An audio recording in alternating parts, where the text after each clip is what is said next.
niluluto. Ayan po.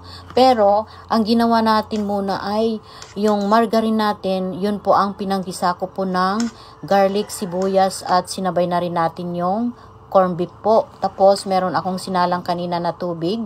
Kaya ito na po, nilagay ko po dito yung pinanggisa ko po. Ayan, and then, nilagay ko na rin yung paminta dito, magic sarap, ayan, at saka evaporated milk, ayan po, at saka yung betsin. Kung meron din kasing nagluluto ng ayaw gumamit ng betsin, depende po sa inyo kung gusto nyo gumamit po ng betsin, ayan po.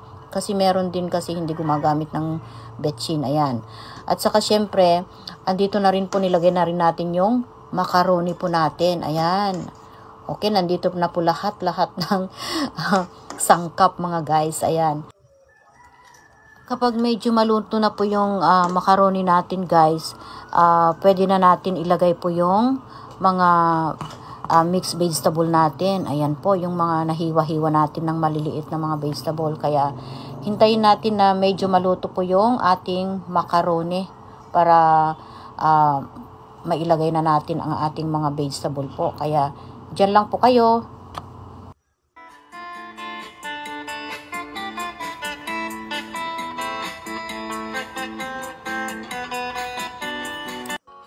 I-check na natin mga lalabs kung okay na po ang ating macaroni. Ayan. Ayan, ito na po, okay na po. Luto na po ang ating macaroni guys. Luto na po. Pwede na natin ilagay ang ating vegetables. Ayan. Ito po yung vegetables natin ay mix po. Repolyo, petsay, bagyo beans, carrots, at saka sayote po ang mga yan. Ayan, hiniwa-hiwa natin ng maliliit guys. Ayan. Kaya ilagay natin lahat. Ito na po. Grabe.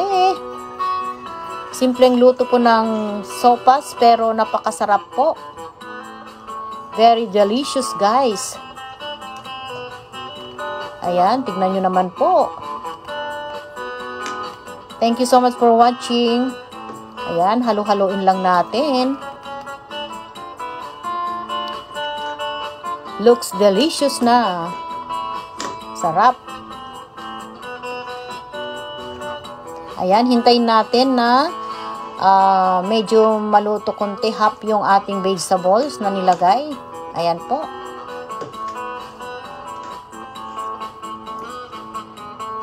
Yummy! Delicious sopas. Napakasimpleng luto po pero very delicious guys. Kaya ayan po.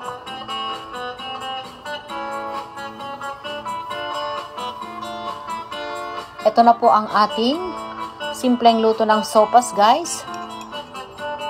Kaya kainan na po.